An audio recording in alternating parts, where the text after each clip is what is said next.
They have the talent, but do they have what it takes? Do they have that killer instinct? Upset by Philadelphia 119-115. Harden goes off of 45 and beats out of the lineup. Should we have seen this coming? Well, whatever happened to that defense that we talked about at the end of last year? The last two games, they have scored enough points to win. And they didn't have to worry. Should never have to worry about Trae Young's last shot. Shouldn't have to worry about James Harden's last shot. Particularly last night. This is one of the most aberrational games in the playoff history of the Boston Celtics or anywhere in the history of the league in 77 years because they shot, what they shoot in the end. 59? 59%? Yeah, and they was shooting 70% well into the game, right, and they weren't getting any separation. Come on, guys. What happened to this? How many times are we going to see open guys, nobody within a Mack truck distance of the nearest defender? Is this stupid rotations? Is it no? What is it? I mean, I'm not going to technically. All I know is it's happening. And it's not just a simple matter of, guy gets double teamed and, Harden, like the pass out to Tobias Harris, the big one down the middle. That was great. Those things happen, but still, that shouldn't be that. He shouldn't be that open. And I mean, you have the defensive player of the year reigning in Marcus Smart. You've got a guy in Jaylen Brown that people thought was an elite defender at one point in his career. Jason Tatum, who's been a plus defender. Al Horford, who's been one of the better defenders at his position for 12, 15 years now.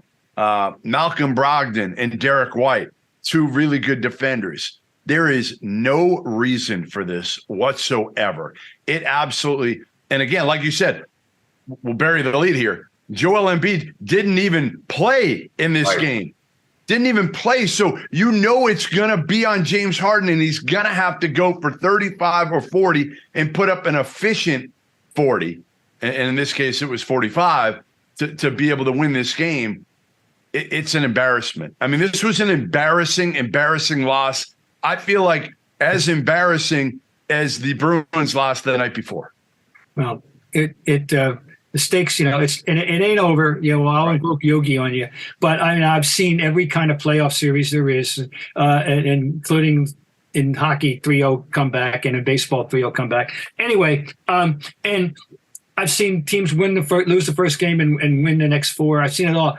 But how have I not been saying for a few weeks now, I don't trust this team. Yeah. I fought you. I fought you on this until last night.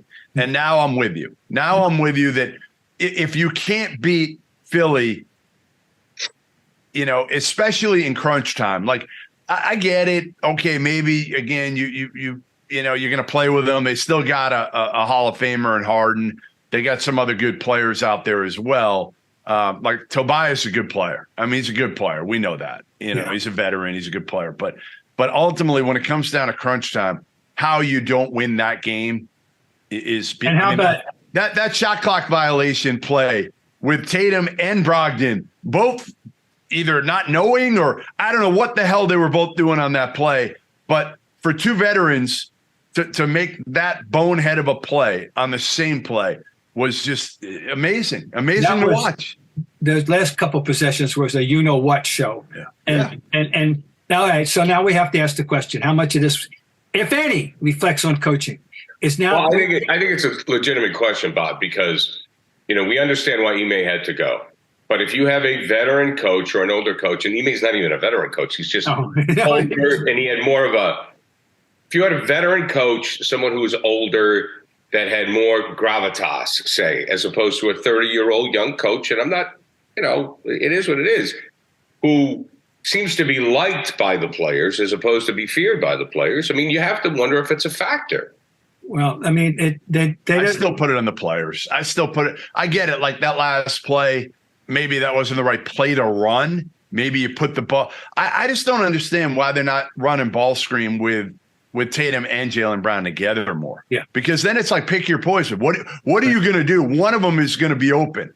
Instead of putting the ball in Marcus Smart's hands, which I know he's been really good last year plus, he's been much better. But still, do you trust Marcus Smart with the ball in his hands? No, I mean, look, you got to give it to the guy.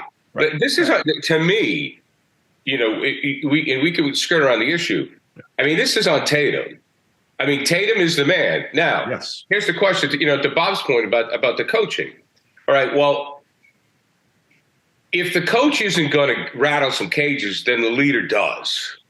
Well, you know, neither one are going to. And they're not. Neither one of those guys are going to. See, here's my thing, Jeff, is I'm thinking out loud here.